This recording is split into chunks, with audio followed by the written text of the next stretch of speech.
ഒരുപാട് സഹോദരിമാരും സഹോദരങ്ങളും പറയുന്നൊരു പരാതിയാണ്, ഉസ്താദെ, ഞാൻ ഒരാളോട് മിണ്ടാൻ ആഗ്രഹിക്കുന്നുണ്ട്, പക്ഷെ അയാൾ എന്നോട് പിണക്കത്തിലാണ്.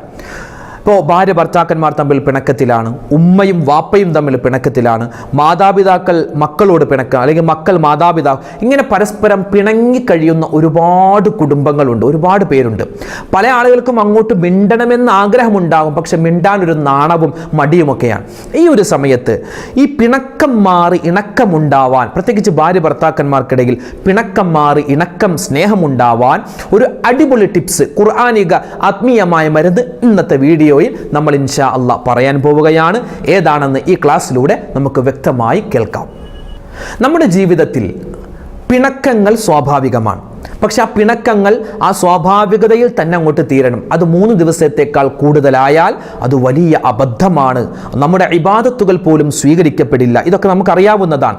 നമ്മുടെ ജീവിതത്തിൽ 10 തരത്തിലുള്ള പിണക്കങ്ങൾ ഉണ്ടായാൽ, 10 രൂപത്തിലെ പിണക്കങ്ങൾ ഉണ്ടായാൽ ആ പിണക്കങ്ങൾ നമ്മെ നരകത്തിലേക്ക് കൊണ്ടുപോകുമെന്ന് നമുക്ക് പണ്ഡിതന്മാർ പഠിപ്പിച്ചു തരുകയാണ്.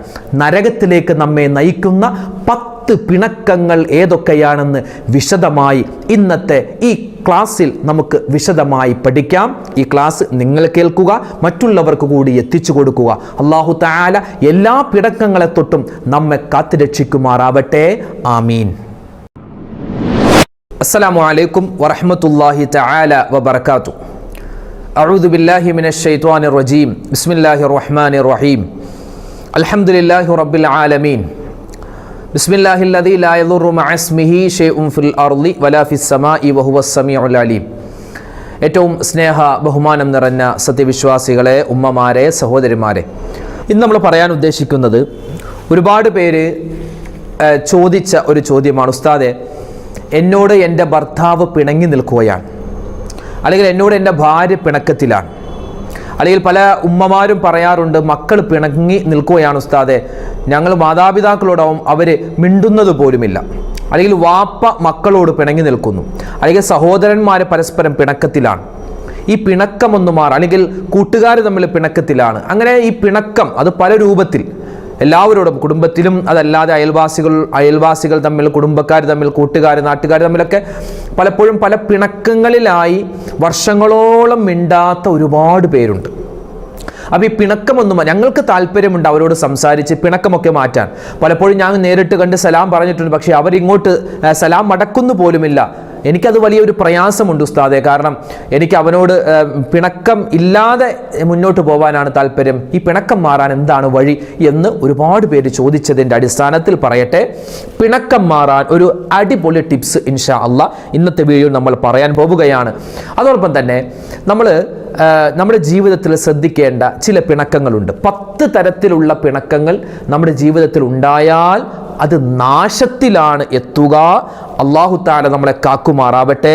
ഇൻഷാ അല്ലാഹ് പിണക്കം മാറാനുള്ള വഴികൾ നമ്മൾ ഇതാ പറയാൻ പോകുന്നു. അതിനു മുമ്പ് നമ്മുടെ ജീവിതത്തിൽ ഉണ്ടാവാൻ പാടില്ലാത്ത, ഒരിക്കലും ഉണ്ടാവാൻ പാടില്ലാത്ത 10 തരത്തിലുള്ള പിണക്കങ്ങൾ വിശദമായിട്ട് പറയുകയാണ്. ഒന്നാമത്തേത്, മഹാനായ സുഫിയാൻ സൗരി റളിയല്ലാഹു തആല അൻഹു, വലിയ പണ്ഡിതനാണ്, താബിഇയാണ്. മഹാനവറുകൾ പറയുന്നു, അശറത്തും മിനൽ ജഫാ, 10 തരത്തിലുള്ള പിണക്കങ്ങൾ, അൽ ജഫാഉ ഫിന്നാർ, അത് നരകത്തിലാണ് അവസാനിക്കുക. ആ 10 പിണക്കങ്ങൾ അല്ലെങ്കിൽ 10 ഏതെങ്കിലും ഒന്ന് തന്നെ ഉണ്ടെങ്കിൽ അത് നേരെ പോയി അവസാനിക്കുന്നത് നരകത്തിലാണ്. എന്നിട്ട് മഹാനായ സുഫിയാൻ സൗരി റളിയല്ലാഹു തആല അൻഹു അത് വിശദീകരിച്ച് നമുക്ക് പഠിപ്പിച്ചു തരുന്നുണ്ട്. ഈ പിണക്കം എന്ന് പറഞ്ഞാൽ എന്താണ്? ഇപ്പോൾ പരസ്പരം 2 പേര് നമ്മൾ കണ്ടു, 2 പേര് തമ്മിൽ കണ്ടിട്ട് മുഖത്തോട് മുഖം നോക്കി, ചിരിച്ചു പോലുമില്ല, അങ്ങനെ വെറുതെ പോയി, അത് പിണക്കം എന്ന് പറയാൻ പറ്റില്ല. കാരണം അപരിചിതരായ 2 പേര് നമ്മൾ കാണുമ്പോൾ, ഒരു പരിചയമില്ലാത്ത ഒരാളെ നമ്മൾ നോക്കി, അയാൾ ഇങ്ങോട്ട് നോക്കി, നമ്മൾ മൈൻഡ് ചെയ്തില്ല, അയാൾ മൈൻഡ് ചെയ്തില്ല, നമ്മളങ്ങനെ പോയി, അത് പിണക്കമല്ല. ഇത് പരിചയമുള്ള 2 പേർ തമ്മിൽ മനസ്സിൽ ഒരു വൈരാഗ്യ സ്വഭാവത്തോടുകൂടി പെരുമാറുന്ന പെരുമാറ്റത്തിനാണ് പിണക്കം എന്ന് പറയുക. ഒരാളോട് നാം ചെയ്യേണ്ട കാര്യങ്ങൾ ചെയ്യാതെ മാറി നിൽക്കുക. അതായത് ഇപ്പോൾ പരിചയമുള്ള ഒരാളെ കണ്ടാൽ നമ്മൾ ഒരു സലാം പറഞ്ഞില്ലെങ്കിൽ ഒന്ന് ചിരിക്കുമല്ലോ, അതുപോലും ഇല്ലാതെ മാറി നിൽക്കുന്നതിനാണ് പിണക്കം എന്ന് പറയുക. അപ്പോൾ ഈ പിണക്കം അവസാനം കൊണ്ടുപോയി എത്തിക്കുന്ന നരകത്തിലാണ് എന്ന് മഹാനായ സുഫിയാൻ സൗരി റളിയല്ലാഹു തആല അൻഹു പഠിപ്പിക്കുകയാണ്. എന്നിട്ട് മഹാനവറുകൾ പറയുന്നു, ഒന്നാമത്തേത് യദുഉ ലി നഫ്സിഹി വലാ ലി വാലിദിഹി.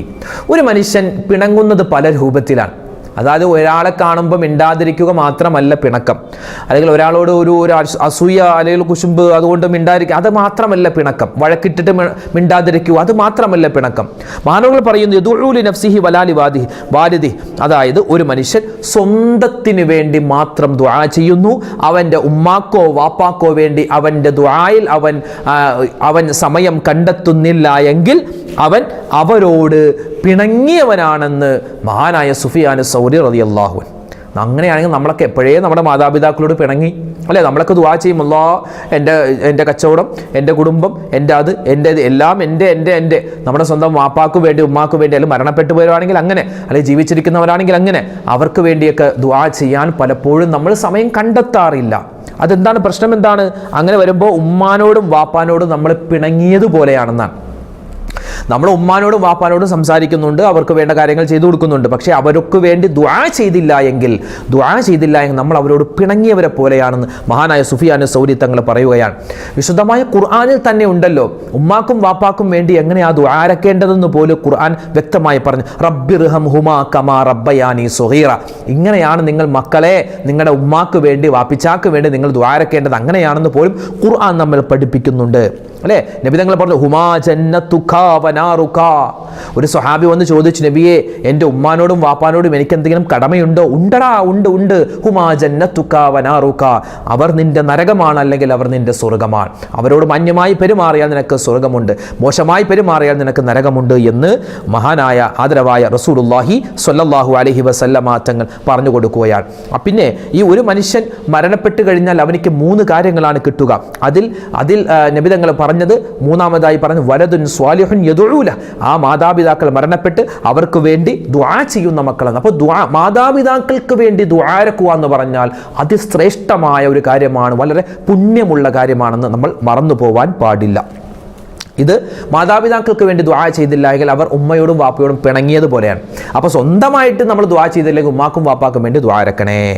രണ്ടാമത്തേത് യഅരിഫുൽ ഖുർആന വലാ യഖ്റഉ ഫീ കുല്ലി യൗമിൻ മിആ. അവർക്ക് ഖുർആൻ ഓതാൻ അറിയാം. ഇപ്പം എനിക്ക് നിങ്ങൾക്കൊക്കെ ഖുർആൻ ഓതാൻ അറിയാം, എന്നിട്ടും ഒരു 100 ആയത്തെങ്കിലും ഒരു ദിവസം ഓതിയില്ല എങ്കിൽ അവൻ ഖുർആനിനോട് പിണങ്ങിയവനാണെന്ന് മഹാനായ സുഫിയാൻ സൗരി റളിയല്ലാഹു തആല അൻഹു പറയുകയാണ് അല്ലേ? സൂറത്ത് യാസീൻ, സൂറത്തുൽ വാഖിയ, അതുപോലെ തന്നെ സൂറത്തുൽ ഫാത്തിഹ, സൂറത്തുൽ ഇഖ്ലാസ്, ഫലഖ്, നാസ്, ഇതൊക്കെ ഓതുമ്പോൾ തന്നെ 100 ആയത്തായി. അപ്പോൾ അതുകൊണ്ട് സൂറത്ത് യാസീൻ അത് ഓതുമ്പോൾ തന്നെ ഏകദേശം പകുതിയിൽ അധികം നമ്മൾ ഓതിക്കഴിഞ്ഞു. പിന്നെ നമ്മൾ ഓരോ ദിവസം ഫാത്തിഹ ഓതുന്നുണ്ട്, പിന്നെ നമുക്കറിയാവുന്ന സൂറത്തുകളൊക്കെ ആയത്തുൽ കുർസിയൊക്കെ ഓതുമ്പോൾ തന്നെ 100 ആയത്തായി. അപ്പോൾ ഇങ്ങനെ ഖുർആൻ ഓതാൻ അറിയാം, അല്ലെങ്കിൽ മനപ്പാടമുണ്ട്, എന്നിട്ടും അവൻ 100 ആയത്തെങ്കിലും ചുരുങ്ങിയത് ഒരു ദിവസം ഓതുന്നില്ല എങ്കിൽ അവൻ ആരാണ്? അവൻ ഖുർആനിനോട് പിണങ്ങിയവനാണെന്ന് മഹാനായ സുഫിയാൻ സൗരി തങ്ങൾ പറയുന്നു. മൂന്നാമത്തേത് ദഖലൽ മസ്ജിദ് വലം യുസല്ലി റകഅത്തൈൻ. ഒരു മനുഷ്യൻ പള്ളിയിലേക്ക് പ്രവേശിച്ചിട്ട് അവൻ 2 റക്അത്ത് നിസ്കരിക്കാത്ത ഒരു സ്വഭാവം, 2 റക്അത്ത് തഹിയ്യത്ത് നിസ്കരിക്കാത്തവൻ പള്ളിക്ക് കടമുണ്ടെന്നാണ്. ഒരാൾ പള്ളിയിലേക്ക് കടന്നാൽ ആ പള്ളിയിൽ നിന്നും പുറത്തേക്ക് ഇറങ്ങുന്നതിന് മുമ്പ് അവൻ ആ പള്ളിയോടുള്ള കടം വീട്ടട്ടെ. പള്ളിയോടുള്ള കടം എന്ന് പറഞ്ഞാൽ പള്ളിയിൽ കയറിയ ഉടൻ തന്നെ 2 റക്അത്ത് തഹിയ്യത്ത് നിസ്കാരം നിസ്കരിക്കുക. തഹിയ്യത്ത് എന്ന് പറഞ്ഞാൽ പള്ളിക്ക് കാണിക്ക കൊടുക്കുക, പള്ളിക്ക് കൊടുക്കുന്ന ഒരു വസ്തുവാണ് എന്താണ് ഈ തഹിയ്യത്ത് നിസ്കാരം എന്ന് പറഞ്ഞാൽ. അപ്പോൾ പള്ളിയിൽ കടന്നിട്ട് 2 റക്അത്തെങ്കിലും അവൻ നിസ്കരിച്ചില്ല എങ്കിൽ അവൻ ആരാണ്? പള്ളിയോട് പിണങ്ങിയവനാണെന്ന് മഹാനായ സുഫിയാൻ സൗരി തങ്ങൾ പറയുകയാണ്. നാലാമത്തേത് യമുറു അലൽ മഖാബിർ വലം യുസല്ലി അലൈഹി. മഖ്ബറകളിലൂടെ നടന്നു പോയിട്ട്, അതായത് ഖബർസ്ഥാനിലൂടെ നടന്നു പോയിട്ട് ആ ഖബറാളികൾക്ക് അവൻ സലാം പറഞ്ഞില്ല എങ്കിൽ അവൻ ആ ഖബറാളികളോട് പിണങ്ങിയവനാണെന്ന് ആദരവായ റസൂലുള്ളാഹി തങ്ങളുടെ ഹദീസുകൾ പഠിച്ച മഹാനായ സുഫിയാൻ സൗരി റളിയല്ലാഹു തആല നമുക്ക് പറഞ്ഞു തരുകയാണ് അല്ലേ? നമ്മുടെ പള്ളികളുടെ പരിസരത്ത് ഖബറാളികൾ ഒരുപാട് പേര്, നമ്മുടെ ഉമ്മയുണ്ട്, വാപ്പയുണ്ട്, നമ്മുടെ ഭാര്യ, അതുപോലെ തന്നെ നമ്മുടെ മക്കൾ, നമ്മുടെ സഹോദരങ്ങളൊക്കെ ഉണ്ട്. എന്നിട്ടും അവർക്ക് വേണ്ടി ഒന്ന് സലാം പറയാൻ പോലും നമ്മൾ മനസ്സ് കാണിക്കുന്നില്ല. സിയാറത്ത് ചെയ്യൽ പോട്ടെ, ഒരു സലാമെങ്കിലും പറയാൻ അവരോട് നമ്മൾ മടി കാണിക്കുകയാണെങ്കിൽ നമ്മൾ അവരോട് പിണങ്ങിയവരാണെന്ന് മഹാനായ സുഫിയാൻ സൗരി തങ്ങൾ പറയുക. ഇത് ആണുങ്ങൾക്ക് മാത്രം ബാധകമല്ല, പെണ്ണുങ്ങൾക്കും പറയാം അവർക്ക് അവരുടെ ഇപ്പോൾ നമ്മുടെ പള്ളിയുടെ പരിസരത്തുകൂടെ പോകുമ്പോൾ അസ്സലാമു അലൈക്കും ദാറ ഖൗമിൽ മുഅ്മിനീൻ വ ഇന്നാ ഇൻഷാ അല്ലാഹു ബിക്കും ലാഹിഖൂൻ എന്ന് ആ ഖബറാളികൾക്ക് സലാം പറയാം. അസ്സലാമു അലൈക്കും ദാറ ഖൗമിൽ മുഅ്മിനീൻ, ഓ മുഅ്മിനീങ്ങളെ നിങ്ങൾക്ക് അല്ലാഹുവിൻ്റെ ഗുണവും രക്ഷയും സമാധാനവും ഉണ്ടാവട്ടെ. വ ഇന്നാ ഇൻഷാ അല്ലാഹു ബിക്കും ലാഹിഖൂൻ, അല്ലാഹു ഉദ്ദേശിക്കുന്ന സമയം വന്നാൽ നമ്മൾ രണ്ടുപേരും, നമ്മൾ രണ്ടു കൂട്ടരും തമ്മിൽ കണ്ടുമുട്ടുന്നതാണെന്ന് ഏകദേശം അർത്ഥം വരുന്ന സലാം. അസ്സലാമു അലൈക്കും ദാറ ഖൗമിൽ മുഅ്മിനീൻ വ ഇന്നാ ഇൻഷാ അല്ലാഹു ബിക്കും ലാഹിഖൂൻ. ഈ ഒരു സലാമിൻ്റെ വാചകം നമ്മൾ പറയാൻ മറന്നു പോകരുത് ഖബർസ്ഥാനിലേക്ക് പ്രവേശിച്ചാൽ. ഇനി അഞ്ചാമത്തേത് ദഖല മദീന യൗമൽ ജുമുഅത്തി വലം യുസല്ലിൽ ജുമുഅ. ഒരു മനുഷ്യൻ പട്ടണത്തിലേക്ക് പോയി, അതായത് വെള്ളിയാഴ്ച ദിവസം ഒരാൾ വീടിൻ്റെ വെളിയിലേക്ക് ഇറങ്ങിയിട്ട്, വീടിൻ്റെ വെളിയിലേക്ക് അവനിക്ക് ഇറങ്ങാൻ പറ്റും. വെള്ളിയാഴ്ച ദിവസം വീടിൻ്റെ വെളിയിലേക്ക് ഇറങ്ങി, പക്ഷേ അവൻ എന്ത് ചെയ്തില്ല? ജുമുഅ നിസ്കരിച്ചില്ല എങ്കിൽ അവൻ ആരോടെ? പള്ളിയോടും അതുപോലെ തന്നെ അവൻ ജുമുഅ നിസ്കാരത്തോടും പിണങ്ങിയവനാണെന്ന് നബി സല്ലല്ലാഹു അലൈഹി വസല്ലമ തങ്ങളുടെ ഹദീസ് പഠിച്ച മഹാനായ സുഫിയാൻ സൗരി തങ്ങൾ നമുക്ക് പറഞ്ഞു തരികയാണ്. അതായത് പള്ളി പോവാൻ ആരോഗ്യമുണ്ട്, എന്നിട്ടോ അതായത് മാർക്കറ്റിലേക്ക് പോകും, വണ്ടി ഓടിച്ച് അവിടെ ഇവിടെയൊക്കെ പോകും, പള്ളിയിലേക്ക് പോകാൻ പറഞ്ഞു ഭയങ്കര തളർച്ചയാണ്, ശരീരം വേദനയാണെന്നൊക്കെ പറയും. അവിടെ പോയി ഞാൻ എങ്ങനെ നിസ്കരിക്കും, എനിക്ക് ശരീരവേദനയാണ്, എനിക്ക് നിസ്കരിക്കാൻ പറ്റില്ല എന്നൊക്കെ പറഞ്ഞ് പള്ളിയിലേക്ക് പോവാൻ മടി, ജുമുഅക്ക് പോവാൻ മടി. അങ്ങനെയുള്ള ആളുകളെന്ന് പറഞ്ഞാൽ അവർ പള്ളിയോടും പിണങ്ങിയവരാണ്. അവർ ആരാണ്? ജുമുഅ നിസ്കാരത്തോടും പിണങ്ങിയവരാണ്. ആറാമതായി മഹാനായ സുഫിയാൻ സൗരി തങ്ങൾ പറയുന്നു, നസല ഫി മഹല്ലതിഹി ആലിമുൻ വലം യതഅല്ലം മിൻഹു. ഒരു നാട്ടിൽ, ഇതിൻ്റെ നേരെ അർത്ഥം പറഞ്ഞാൽ ഒരു നാട്ടിൽ ഒരു ദീനീ വിജ്ഞാന സദസ്സ് സംഘടിപ്പിക്കുന്നു, ഒരു മതപ്രഭാഷണ സദസ്സ് സംഘടിപ്പിക്കുന്നു, എന്നിട്ട് അതിൽ പോകാൻ പറ്റുന്ന ആളുകൾ പറ്റുമായിരുന്നിട്ടും അതിൽ പോവാത്ത ആളുകളുണ്ടോ? അവർ ആരാണ്? ആ ഇൽമിൻ്റെ മജ്ലിസിനോട് പിണങ്ങിയവരാണെന്ന് മഹാനായ സുഫിയാൻ സൗരി തങ്ങൾ പറയുകയാണ്. ഇന്നിപ്പോൾ നമുക്ക് എവിടെ പ്രസംഗം നടന്നാലും അതൊക്കെ യൂട്യൂബിലും ഫേസ്ബുക്കിലും അതുപോലെ ഇൻസ്റ്റാഗ്രാമിലും അവിടെ ഇവിടെയൊക്കെ ഇരുന്നെങ്കിൽ നമുക്ക് കാണാൻ പറ്റുമല്ലോ. പക്ഷേ അത് കാണൽ പോട്ടെ, നേരിട്ട് ഒരു സദസ്സിൽ പോയി ഇരിക്കാൻ പറ്റിയാൽ ഏറ്റവും ഹൈറാണ്. അപ്പോൾ നമ്മൾ നേരിട്ട് ഒരു സദസ്സിൽ പോയി പ്രസംഗം അല്ലെങ്കിൽ ക്ലാസ് കേൾക്കുന്നതിനേക്കാൾ എളുപ്പത്തിൽ നമ്മളിപ്പോൾ എന്താ ചെയ്യുക? യൂട്യൂബിലൂടെയാണ്. പക്ഷേ ആ യൂട്യൂബിൽ കേട്ടാൽ നമുക്ക് പ്രതിഫലം കുറച്ചാണ്. നമുക്ക് നേരിട്ട് ആ സദസ്സിൽ പോയി ഇരിക്കുമ്പോഴാണ് അതിൻ്റെ റാഹത്ത് ഉണ്ടാവുക. ഇനി അതിനൊന്നും പറ്റാത്തൊരു സാഹചര്യമാണെങ്കിൽ നമുക്ക് ഇങ്ങനെ ഈ ഒരു സോഷ്യൽ മീഡിയയിലൂടെ കേട്ടാലും മതി. പറഞ്ഞു വന്നത്, ഇൽമിൻ്റെ ഒരു ക്ലാസ് ഉണ്ട് എന്ന് നമ്മൾ അറിഞ്ഞിട്ടും അതിന് നമ്മൾ മൈൻഡ് ചെയ്യാതെ പോയി ഒരു നെവർ മൈൻഡ്, വേറെ പണിയില്ല എന്നൊക്കെ പറഞ്ഞ് നമ്മൾ തള്ളിക്കളഞ്ഞാൽ അതെന്താണ്? ആ ഇൽമിൻ്റെ മജ്ലിസിനോട് അവൻ ആരാണ്? പിണങ്ങിയവനാണ്. ഏഴാമത്തേത്, രണ്ടുപേർ പരസ്പരം പരിചയപ്പെട്ടു, എന്നിട്ട് രണ്ടുപേർ പരസ്പരം പേര് ചോദിച്ചില്ല എങ്കിൽ അവർ പിണങ്ങിയവരാണ്. യാ അല്ലാഹ്, ഇത് വളരെ നമ്മൾ ലാഘവത്തോടു കൂടി കാണുന്നതാണ്. രണ്ടുപേരും നമ്മൾ പരസ്പരം കണ്ടുമുട്ടി. ഇപ്പോൾ ട്രെയിനിലിരുന്ന് ഇങ്ങനെ 5-6 മണിക്കൂർ ഇങ്ങനെ സംസാരിക്കുക, നിങ്ങളെവിടെ? എൻ്റെ വീട് അവിടെ, എൻ്റെ വീട് കോട്ടയത്ത്, എൻ്റെ വീട് തൃശ്ശൂരാണ്, എൻ്റെ വീട് അങ്ങനെ, അത് ഞാൻ അവിടെ ചെയ്യുന്നു, എന്ത് ചെയ്യുന്നു, ഇങ്ങനെ സംസാരിച്ച് 6 മണിക്കൂറോളം സംസാരിക്കും. എന്നിട്ടോ പരസ്പരം പേര് ചോദിക്കാത്തവർ. പേര് ചോദിക്കണമെന്നാണ്, അതിലൊരു ഖൈറുണ്ടെന്നാണ്. പരസ്പരം പേര് ചോദിക്കണം. ഇവരാരാ? പേര് ചോദിക്കാതെ പോയാൽ അവർ പരസ്പരം പിണങ്ങിയവരെ പോലെയാണെന്ന് മഹാനായ സുഫിയാൻ സൗരി തങ്ങൾ പറയുകയാണ്. നബി സല്ലല്ലാഹു അലൈഹി വസല്ലമ തങ്ങൾ പറഞ്ഞിട്ടുണ്ട്, നിങ്ങൾ പരസ്പരം സംസാരിക്കുകയാണെങ്കിൽ പേര് ചോദിക്കട്ടെ, അതിൽ നിങ്ങൾക്ക് ഖൈറുണ്ട് എന്ന് മുത്തുനബി മുഹമ്മദ് മുസ്തഫ സ്വല്ലല്ലാഹു അലൈഹി വസല്ലം. എട്ടാമത്തേത്, ദുഇയ ഇലാ ദിയാഫത്തിൻ ഫലം യഖ്ബൽ. ഒരു സൽക്കാരത്തിലേക്ക്, ഒരു കല്യാണത്തിന് നമ്മൾ വിളിച്ചു.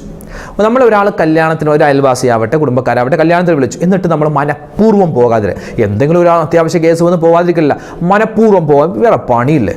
അല്ലെങ്കിൽ അവൻ എൻ്റെ മകളുടെ കല്യാണത്തിന് വിളിച്ചപ്പോൾ അവൻ വന്നില്ല, ഞാൻ പോകുന്നില്ല, അങ്ങനെയൊക്കെ വാശിക്ക് പോകാതിരിക്കുന്ന ഒരു മുരട്ട് സ്വഭാവമുണ്ട്. അതൊന്നും കൊള്ളൂല. നമ്മളെ ക്ഷണിച്ചാൽ നമ്മൾ പോവുക, പറ്റുന്ന രൂപത്തിൽ നമ്മൾ പോവുക. നമുക്ക് എന്തെങ്കിലും രോഗമാണ് അല്ലെങ്കിൽ മറ്റെന്തെങ്കിലും തിരക്കമാണ്, അങ്ങനെയാണെങ്കിൽ നമുക്ക് ഒഴിവുണ്ട്. ഇത് മനഃപൂർവ്വം പോകാതിരിക്കൽ, അല്ലെങ്കിൽ അവൻ ഫോണിലൂടെയാണ് വിളിച്ചത്, വിളിയൊന്നും ശരിയായില്ല, അങ്ങനെയൊക്കെ പറഞ്ഞ് നമ്മൾ അത് പോകാതിരിക്കരുതെന്നാണ്. നമ്മൾ വിളിച്ചാൽ ക്ഷണം സ്വീകരിക്കുക. ഒരു ഹക്കുൽ മുസ്ലിമി അലൽ മുസ്ലിമി സിത്ത എന്ന് നബി തങ്ങൾ പറഞ്ഞിട്ടുണ്ട്. ഒരു മുസ്ലിം മറ്റൊരു മുസ്ലിമിനോട് കാണിക്കേണ്ട മര്യാദകൾ 6 എണ്ണമാണെന്നും 7 എണ്ണമാണെന്നും പല ഹദീസുകളുണ്ട്. അതിൽപ്പെട്ട ഒന്നാണ് ക്ഷണിച്ചാൽ ക്ഷണം സ്വീകരിക്കുക എന്നുള്ളത്. ക്ഷണിച്ചാൽ സ്വീകരിക്കുക. അപ്പോൾ അതുകൊണ്ട് കല്യാണത്തിനൊക്കെ വിളിച്ചാൽ പോകണം. ഒൻപതാമത്തേത്, മഹാനായ സുഫിയാൻ സൗരി തങ്ങൾ പറയുകയാണ്, ഒരു യുവാവ് അല്ലെങ്കിൽ ഒരു യുവതി ഒരുപാട് ഒഴിവ് സമയം അവർക്കുണ്ട്, എന്നിട്ടും അവർ ദീനിനെ പറ്റി പഠിക്കുന്നില്ല എങ്കിൽ അവർ ആ ദീനിനോട് പിണങ്ങിയവരാണ്. ഇപ്പോൾ നമുക്ക് ഒരുപാട് സമയമുണ്ടല്ലോ അല്ലെ, ഒരുപാട് ഒഴിവ് ടൈം കിട്ടുന്നുണ്ട്. നമുക്കിപ്പോൾ മൊബൈലുണ്ട്, നമുക്ക് ഖുർആനെ പറ്റി പഠിക്കാനും ഹദീസിനെ പറ്റി പഠിക്കാനും സ്വഹാബാക്കളുടെ ചരിത്രം കേൾക്കാനും പ്രസംഗം കേൾക്കാനൊക്കെ ദീൻ പഠിക്കാൻ. ഇപ്പോൾ ഈമാൻ കാര്യമാവട്ടെ, ഇസ്ലാം കാര്യം, ഉദു കൊടുക്കുന്നത് എങ്ങനെയാണ്, നിസ്കരിക്കുന്നത് എങ്ങനെയാണ്, ഇതെല്ലാം ഇപ്പോൾ യൂട്യൂബിൽ കിട്ടും. അപ്പോൾ എന്ത് അറിവ് വേണമെങ്കിൽ എല്ലാം നമുക്ക് പഠിക്കാൻ പറ്റും. ഓരോരോ ക്ലാസ് രൂപത്തിലും പ്രാക്ടിക്കലായും തിയറിയായൊക്കെ ഉണ്ട്. പക്ഷേ ഈ ഒഴിവ് സമയം കിട്ടിയിട്ടും ദീൻ പഠിക്കാതെ സമയം കളയുന്നവരെ, വെറുതെ റീൽസ് കണ്ട് കളയുന്നവരെ, സമയം കളയുന്നവരെ നിങ്ങൾ ദീനിനോട് പിണങ്ങിയവരാണെന്ന് മഹാനായ സുഫിയാൻ സൗരി റളിയല്ലാഹു തആല അൻഹു പറയുകയാണ്. പത്താമത്തേത്, റജുലുൻ ശബ്ആനുൻ വജാറുഹു ജായിഉൻ. ഒരു മനുഷ്യൻ, അവൻ ആരാണ്? അവൻ നല്ലപോലെ ഭക്ഷണം കഴിയും, അവൻ്റെ അയൽവാസിയായ മനുഷ്യൻ അവൻ പട്ടിണിയിലാണ്, പ്രയാസത്തിലാണ്, അവൻ്റെ മൈൻഡ് പോലും അറിയാത്തത് പിന്നെയുണ്ട്. ഇപ്പോൾ നമ്മുടെ അയൽവാസിയായ ഒരാൾ പട്ടിണിയാണ്, നമ്മൾ അറിഞ്ഞില്ല, അല്ലെങ്കിൽ അവനക്ക് ഭക്ഷണം കഴിക്കാൻ ഇല്ല എന്ന് നമ്മൾ അറിഞ്ഞില്ല. അത് പോട്ടെ, ഇത് അറിഞ്ഞിട്ടും അവനവിടെ കിടക്കട്ടെ, നമുക്കിപ്പോൾ എന്താ എന്ന് പറഞ്ഞ് അയൽവാസി പട്ടിണി കിടക്കുമ്പോൾ വയറ് നിറച്ച് കഴിക്കുന്നവൻ അവൻ അയൽവാസിയോടുള്ള കടമ നിർവഹിച്ചവനല്ല. അവൻ അള്ളാഹിൻ്റെ റസൂൽ പറഞ്ഞത് അയൽവാസി പട്ടിണി കിടക്കുമ്പോൾ വയറ് നിറക്കുന്നവൻ നമ്മിൽപ്പെട്ടവനല്ല എന്നാണ്. അപ്പോൾ വലിയൊരു ഗുരുതരമായ ഒരു പിണക്കമാണത്, വലിയൊരു തെറ്റാണത്. അപ്പോൾ നമ്മളെപ്പോഴും അയൽവാസികളിൽ നമുക്കൊരു ബോധ്യമുണ്ടായാൽ മതി. അയൽവാസി അവർക്ക് കുഴപ്പമൊന്നുമില്ല, അവരിപ്പോൾ ഇന്ന് ഉച്ചക്കൊരു ഇറച്ചിയുടെ മണമൊക്കെ അവിടെ നിന്ന് വന്നു, അപ്പോൾ അത് അവർ ഇറച്ചിക്കറി ഉണ്ടാക്കുന്ന, അപ്പോൾ ഒരു എന്താ പറയുക, അവരും കൂടി സേഫാണ് എന്നുള്ള ഒരു കരുതൽ എപ്പോഴും നമ്മുടെ മനസ്സിൽ ഉണ്ടാവണം. അയൽവാസി അത് ആരാവട്ടെ, അത് മുസ്ലിം ആവട്ടെ അമുസ്ലിം ആവട്ടെ, മതമുള്ളവനാവട്ടെ മതമില്ലാത്തവനാവട്ടെ, അപ്പോൾ അയൽവാസിയെ കൂടി ഒരു പണിയാണ്. നമുക്ക് എന്തെങ്കിലും ഒരു ഫംഗ്ഷനൊക്കെ വരുമ്പോൾ അവരെയും കൂടി വിളിച്ച് ഒരു സൗഹൃദം, അല്ലെങ്കിൽ അവർക്ക് അങ്ങോട്ട് ഭക്ഷണം കൊടുത്തിട്ട് ഒരു സൗഹൃദം, അതെന്താണ്, വളരെ നല്ലതാണ്. അപ്പോൾ ഈ 10 രൂപത്തിലുള്ള പിണക്കങ്ങൾ നമ്മുടെ ജീവിതത്തിൽ ഉണ്ടാവാൻ പാടില്ല എന്ന് മഹാനായ സുഫിയാൻ സൗരി റളിയല്ലാഹു തആല അൻഹു നമ്മെ പഠിപ്പിക്കുകയാണ്.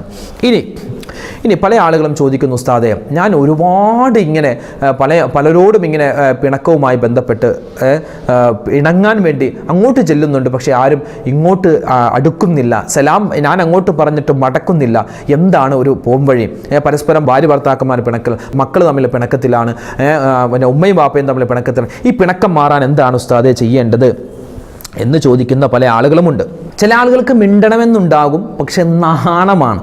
ഞാൻ എങ്ങനെയാണ് അവനോട് മിണ്ടുക, അവനെന്ത് വിചാരിക്കും എന്നൊക്കെ പറഞ്ഞ് നാണമാണ്. ചില ആളുകൾക്ക് മടിയാണ്, ചില ആളുകൾക്കൊരു അസൂയ, ഞാനല്ല അങ്ങോട്ട് മിണ്ടുക, അവൻ ഇങ്ങോട്ട് വരട്ടെ എന്നൊക്കെ പറഞ്ഞ് മിണ്ടണമെന്ന് ആഗ്രഹമുണ്ടാകും, പക്ഷെ പരസ്പരം മിണ്ടാത്തവർ.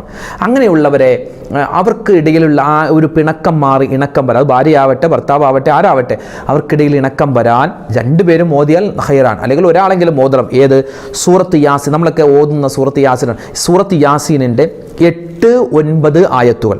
8-9 ആയത്തുകൾ ഏതാണത്? ഇന്നാ ജഅൽനാ ഫീ അഅനാഖിഹിം അഗ്ലാലൻ ഫഹിയ ഇലൽ അദ്ഖാനി ഫഹും മുക്മഹൂൻ വജഅൽനാ മിൻ ബൈനി ഐദീഹിം സദ്ദൻ വമിൻ ഖൽഫിഹിം സദ്ദ ഫഅഗ്ശൈനാഹും ഫഹും ലാ യുബ്സിറൂൻ. ഈ രണ്ടായത്ത് സൂറത്ത് യാസീനിൻ്റെ 8-9 ആയത്തുകൾ എല്ലാ നമസ്കാരത്തിന് ശേഷവും 3 പ്രാവശ്യം വെച്ച് ഓതുക. 3 പ്രാവശ്യം വെച്ച് 3 ദിവസം കൃത്യമായി നിത്യമായി ഓതുക. നമ്മൾ ആരോടാണോ മിണ്ടാൻ താല്പര്യമുള്ളത് അവർ ഇങ്ങോട്ട് അടുത്തടുത്ത് വരും. ആ ഒരു അത്ഭുതം കാണാമെന്നാണ് ഇതൊക്കെ മഹത്തുക്കളായ പണ്ഡിതന്മാർ നമുക്ക് പഠിപ്പിച്ചു തരികയാണ്. അപ്പോൾ സൂറത്ത് യാസീനിൻ്റെ 8-9 ആയത്തുകൾ മറന്നു പോകണ്ട. അതെന്ത് ചെയ്യുക? എല്ലാ നമസ്കാരത്തിന് ശേഷം ആവർത്തിച്ച് ഓതുക. അതൊരു 3 ദിവസം തുടർച്ചയായിട്ട് ഓതുക. എന്ത് ചെയ്യുക? നമുക്ക് നമ്മളോട് നമുക്ക് അങ്ങോട്ട് മിണ്ടണമെന്ന് ആഗ്രഹമുണ്ട്, പക്ഷേ ഇങ്ങോട്ട് മിണ്ടുന്നില്ല എങ്കിൽ അതൊരു പരിഹാരമാകും. അപ്പോൾ പരസ്പരം ഇണക്കം ഉണ്ടാവണം. പിണക്കമുണ്ടെങ്കിൽ അത് മാറ്റണം. പിണക്കം വലിയ അബദ്ധമാണ്. അല്ലാഹു സുബ്ഹാനഹു വ തആല നമുക്കെല്ലാവർക്കും സ്നേഹത്തോടെ അല്ലേ, വളരെ തുച്ഛമായ കാര്യം എപ്പോഴാണ് മരിച്ചു പോകുന്ന അറിയില്ല. അതുകൊണ്ട് ഈ പിണക്കമൊക്കെ അങ്ങോട്ട് മാറ്റിവെക്ക്. ചിലപ്പോൾ നമ്മൾ ഈ പിണങ്ങുന്ന ആളുകളായിരിക്കും, നമ്മൾ പിണങ്ങിയ ആളുകളായിരിക്കും, നമ്മളിങ്ങനെ വഴിയിലിങ്ങനെ അറ്റാക്ക് വന്ന് കിടക്കുമ്പോൾ അല്ലെങ്കിൽ കുഴഞ്ഞു വീണ് കിടക്കുമ്പോൾ, അല്ലാഹു കാക്കട്ടെ, ആ സമയത്തൊക്കെ നമ്മളെ ഒരു പക്ഷേ രക്ഷിക്കാനുണ്ടാവുക നമ്മൾ പിണങ്ങിയ ആളുകളായിരിക്കും. അതുകൊണ്ട് ആരോടും പിണക്കം വേണ്ട. എല്ലാവരോടും സ്നേഹം, എല്ലാവരോടും ഇഷ്ടം, എല്ലാവരോടും ബഹുമാനം, എല്ലാവരോടും ഒരു ഇഷ്ടക്കേട് ഉണ്ടായാൽ അത് വലിയ അബദ്ധമാണ്. അല്ലാഹു തആല കാത്ത് രക്ഷിക്കുമാറാവട്ടെ. എല്ലാവരോടും ഇഷ്ടത്തോടെ സ്നേഹത്തോടെ എല്ലാവർക്കും വേണ്ടി ദുആ എന്ന് നല്ലൊരു ജീവിതം, നല്ലൊരു ലൈഫ് അല്ലാഹു തആല നമുക്ക് എല്ലാവർക്കും നൽകി അനുഗ്രഹിക്കുമാറാവട്ടെ. ആമീൻ യാ റബ്ബൽ ആലമീൻ. ഒരുപാട് ഉമ്മമാരും ഉപ്പമാരും നമ്മളോട് ദുആ വസിയ്യത്ത് പറഞ്ഞിട്ടുണ്ട്. അല്ലാഹു തആല ആരെല്ലാം ദുആരക്കാൻ പറഞ്ഞു അവരുടെയും നമ്മുടെയും ഹലാലായ മുഴുവൻ ആവശ്യങ്ങളും നിറവേറ്റി തരുമാറാവട്ടെ. എല്ലാ രോഗങ്ങൾക്കും അല്ലാഹു ശിഫ നൽകട്ടെ. എല്ലാ ഹലാലായ ഖൈറായ കാര്യങ്ങൾ നമുക്ക് അല്ലാഹു ജീവിതത്തിലേക്ക് അടുപ്പിച്ച് നൽകി അനുഗ്രഹിക്കുമാറാവട്ടെ. മരണപ്പെട്ടുപോയ മുഴുവൻ ആളുകൾക്കും അല്ലാഹു മഗ്ഫിറത്തും മർഹമത്തും ഏറ്റി നൽകി അനുഗ്രഹിക്കുമാറാവട്ടെ. ആമീൻ യാ റബ്ബൽ ആലമീൻ. ഇൻഷാ അല്ലാഹ് നിങ്ങൾ ഈ വീഡിയോ കാണുക, മറ്റുള്ളവർക്ക് കൂടി എത്തിച്ചു കൊടുക്കുക. അല്ലാഹു നമ്മളെ എല്ലാവരെയും അനുഗ്രഹിക്കുമാറാവട്ടെ. അസ്സലാമു അലൈക്കും വറഹ്മത്തുള്ളാഹി തആല വബറകാതുഹു.